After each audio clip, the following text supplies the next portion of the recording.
Hey, hi students, how are you all? Again, we are back to see the French Revolution. In first part, as you know very well, and you might have studied about it, that in first part we discussed about the emergence of middle class, then subsistence crisis, then different philosophers we discussed about what were their ideas and how their idea formulated they inspired the people to raise this revolution, isn't it? So that we discussed in first part. In this part we are going to see the apex point, pinnacle of this moment. Okay, so let's begin. I hope you all are well and enjoying these holidays and spending a lot of money and spending a lot of time in study. Okay, shall we find this?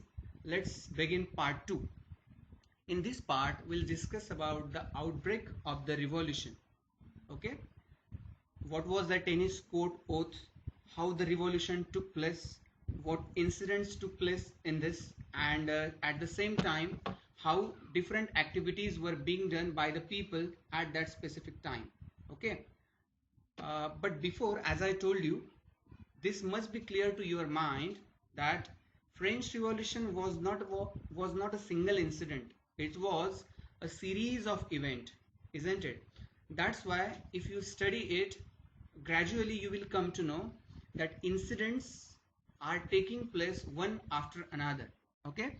So in this part, we will see these events. So let's begin. Part 2, the outbreak of the revolution. Okay? Yeah. See, earlier, the Parliament of France, it was called Estate General, as you know very well. So on 5th May, as we discussed in first part, there were reasons behind increasing the taxes. So if you want to do any change in increasing taxes, then you have to take the meeting of Estate General. Okay, that's why, as you know, there were three estates: clergy, nobility, and third estate, that is artisans and peasants. So all they came together in Estate General on 5th May 1789. Earlier it was taken in 1614, so you can calculate 1718 minus 1614, how many years it took, isn't it? So among these years the meeting was not taken. They never discussed about the hardships of the peasants or the benefits of clergy and nobility. They never discussed because they were always first estate and second estate, they were always in benefit. That's why they were not ready to discuss about it. But finally, as there was loan of billions, that's why they called all these people for this meeting. I think almost it is 100 years, isn't it? So you can see the picture here, how the people are sitting there, some are standing behind.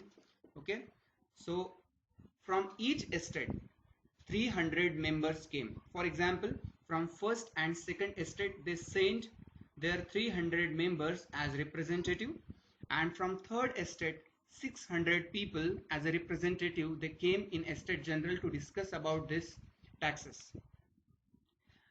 But there was one system at that time which found to be unjust. What was that system? Means, as you know, now there we are using one man one vote, and one vote has one value. But at that time the system was different. How was the system? Each estate will have one vote. Means, in estate general total how many votes are sitting? There are only 3 votes. Okay, so it was taken into consideration that one vote will belonged by one estate. So in this way there were only 3 estates and 3 votes. Okay, but this system was opposed by peasants, that is third estate. They thought that each member should have one vote. Do you understand? This is the system of universal franchisee. One man one vote, and one vote has one value. Earlier the people were not having this idea. How these ideas were developing in this mind? See, this is the impact of this philosopher. Social Contract, do you remember something? Social Contract is a book written by Jean-Jacques Rousseau. He had written this book and he gave the idea about one man, one vote has one value. So the people opposed this system and they said that every person will have one vote and they will one value, and then we will take the voting.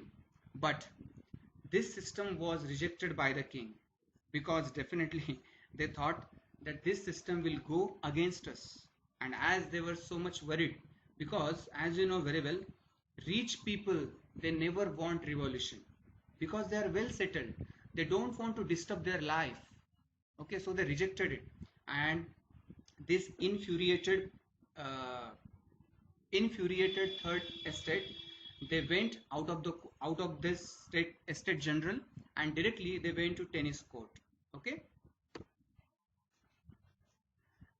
now here a very famous incident takes place, that is tennis court oath.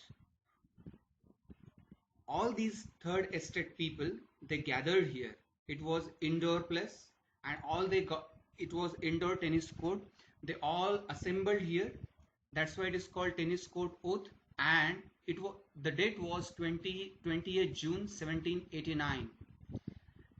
All these people, they were led by Mirabeau and Abesius, and all they took oath that until and unless we draft constitution, we will not leave this place. See, all these people, they were led by Mirabeau and Abesius. You know, Mirabeau was from noble family, yeah? But he knew that the things are done in our country are completely unfair. This is not a justice. That's why he was also supporting third estate. So in this way, it is led by Mirabeau and Abesius. And finally, as they gathered there, they declared themselves as National Assembly. Estate General is replaced by National Assembly. Are you getting this? Yes. And finally, they drafted the constitution to limit the power of monarch. They drafted such a constitution in which the powers of monarch will be limited. Okay, so students, here you will understand one thing, that monarch is not going to be replaced, only his powers are going to be limited. Okay, so this incident took place, so please keep this in mind. Very important incident it is. Tennis court oath took place on 28 June 1789. Okay,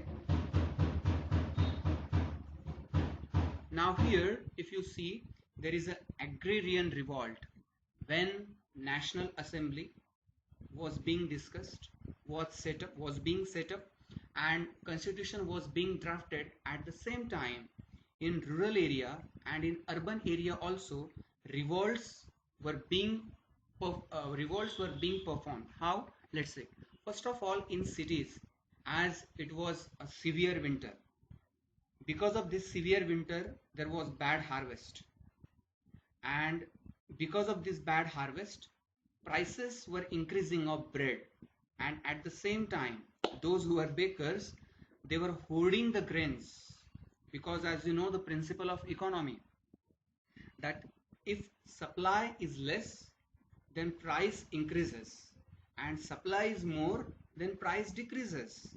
That's why bakers were hoarding this grain, so that if there was a limited supply, then price will increase, and when price will increase, then they will take out their store and then they will sell it, so that they will get the benefit.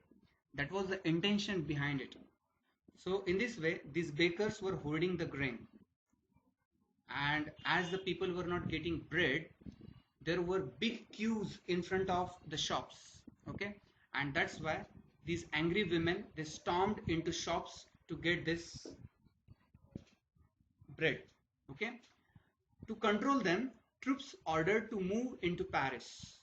So the order came from the king, to control them he sent the troops, and as they were coming, already because of this hunger the people were infuriated, and finally they attacked and destroyed the Bastille fort on 14th July.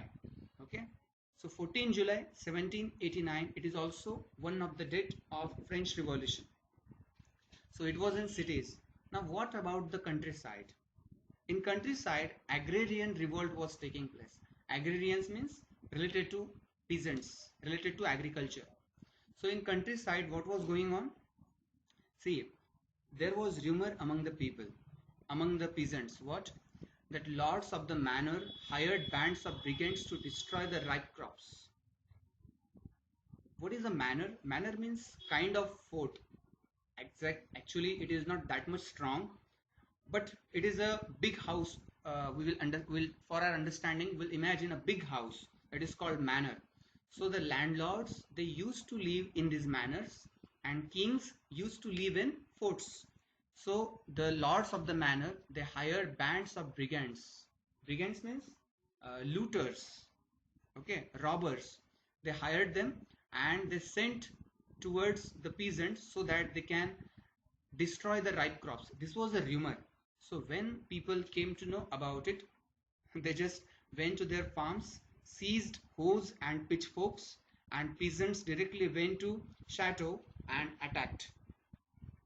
So in this way, you can see how the rumor and how this revolution is spreading in France. So the looted hoarded grain and burnt manorial dues records. As you know, these people, these peasants, they had to pay manorial dues to these lords.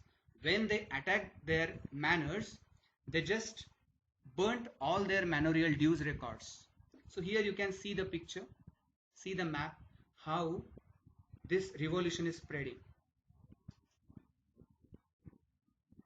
This area, if you see this dot dot dot, it was unaffected by the Great Fear. This what we can say, this incident is called Great Fear.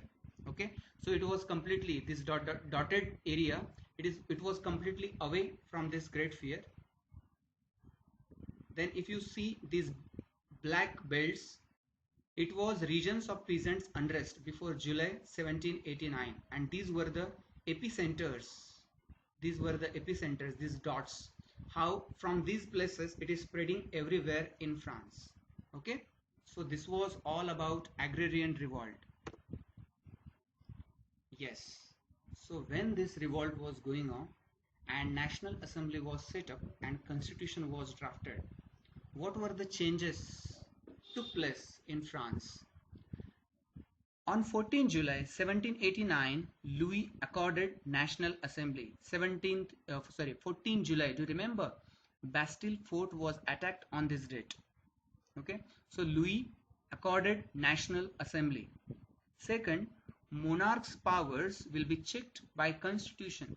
How it will be checked? Means now he will not be considered as supreme authority. He can't take any decision. Whatever decision he takes, first it will be checked by constitution, and then constitution has authority to give him suggestion or advice only. But still the constitution doesn't have authority to make king take decision which constitution wants. This much authority was not owned by constitution. It will be only checked by the constitution. Earlier, whatever king orders, it will be implemented, executed. It was not checked. Nobody could question his order, his demand. Okay, so in this way, on 4th August 1789, feudal system of obligation and taxes were also abolished. Then clergy gave up privileges. In my first lecture, I told you who were the clergy. Okay, and as which taxes they were getting. So in this way, clergy gave up their privileges, birth privileges and tithes, and now they became common people. Tithes and lands of church confiscated. So from here you will understand how much property they might have got, and as a result they got benefit of $2 billion. $2 billion. This much benefit they got because of these changes. Okay, chalo, fine. Till here I hope everything is clear to you, isn't it? Let's move forward then. Yeah, now the most important point for you students, France becomes a constitutional monarchy. Okay, so first try to study this. Here you can see three poles of the government: judiciary, executive and legislature. Okay, judge, king, and National Assembly. So let's try to understand this structure. Okay, see, uh, king will not be elected by the people, judge he will be elected, and National Assembly means the representative of National Assembly will be elected by the people, and they will keep control over the king. Okay, National Assembly will control the king, and there were 745 members in this National Assembly. But here is the point, that is a veto. What is a veto? If National Assembly give any suggestion or any advice to the king, but finally the power lies with the king only to decide what to do. National Assembly can just give suggestion or advice, but it is the king who will decide what to do and what not to do. That is called veto power. He can also reply them negatively, whatever they give the advice. Okay, chalo fine. Then National Assembly will also control the ministers of the kings. Okay, the representative of National Assembly will be elected by these 50,000 electors. You know who are these 50,000 electors?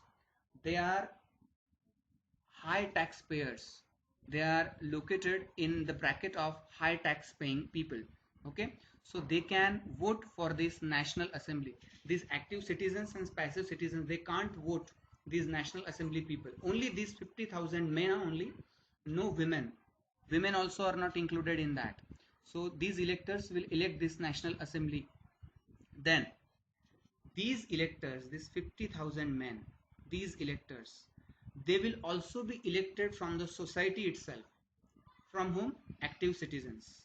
These active citizens, they will give vote to these people, and then they will be elect in this bracket. Okay, and then who are these active citizens? Active citizens are entitled to vote. They were having this right to vote, and about 4 million of a population of 28 million. Means here again, if you compare this situation with nowadays, you will realize still it is a kind of injustice. Out of 28 million, only 4 million people they are having right to vote. Means 24 million people, they are in this group, passive citizens. Okay, and who are they? These passive citizens, they were not having voting rights. They were 3 million men, women, children, and youth below 25.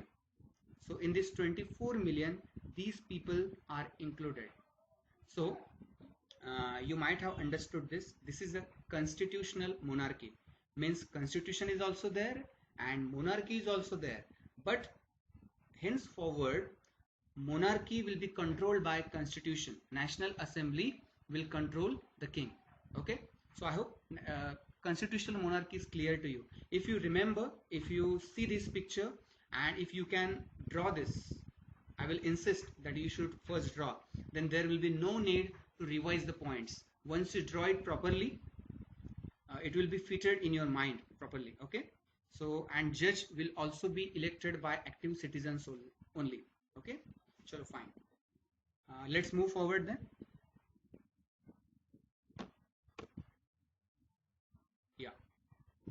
So my dear students, when the constitution was drafted, in our constitution also, if you see, first of all, there are some fundamental rights. Preamble is there, and after preamble, there are some fundamental rights, isn't it?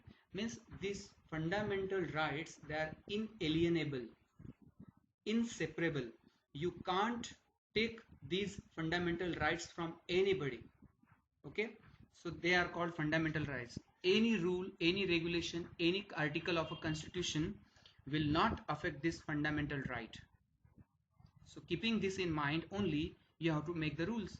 So in French constitution also, there are some fundamental rights. You can see it here. Yeah, I will not read all for you. You can see this, you can take screenshot of this, but still in short I will explain this for you. So as our preamble is there, so this is the symbol. See, there are two taps here. Okay, and fundamental rights are written on that. Chalo. The Declaration of Rights of Man and Citizen. Men are born and remain free and equal in rights. They are free. You can't bind them with any rule. Second, the aim of every political association is the preservation of the natural and inalienable rights of man. The rights which are inalienable, it is the motive of every constitution to protect them. Third, the sovereignty will reside in the nation, or no group or individual may exercise authority that does not come from the people. Then liberty doesn't mean that you can do anything. Then fifth, the law has a right to forbid only actions that are injurious to society. Other actions will not be forbidden. They have right to express themselves. Okay, then you can read them all. Okay, so you will understand. Just underline the important rights that you think that they are important. Okay, chalo, let's move forward. Here also they have given only some important fundamental rights. Here you can see after 7 days it is directly 11, 12, 17. Okay, chalo, fine. Yeah, as you know, symbol plays a big role in inspiring the people, because symbol carries big meaning, though it is a small and short, but it has its own significance. It is having a big meaning in itself. So here some political or some social symbols are given. From them you will understand. See, just see, one picture is here. From here you will understand is a broken chain. Broken chain means liberty, isn't it? You are going to read all this, but instead of reading this, if you see this symbol, you will understand what exactly it is. It is a broken chain, and these chains were used to fetter slaves. A broken chain stands for the act of becoming free, that is liberty. Here it is a bundle of rods and faces. It symbolizes that if you stand together, no one can break you, but if you come out of unity and tries to assist your own importance, then you will be broken. So it is a symbol of unity.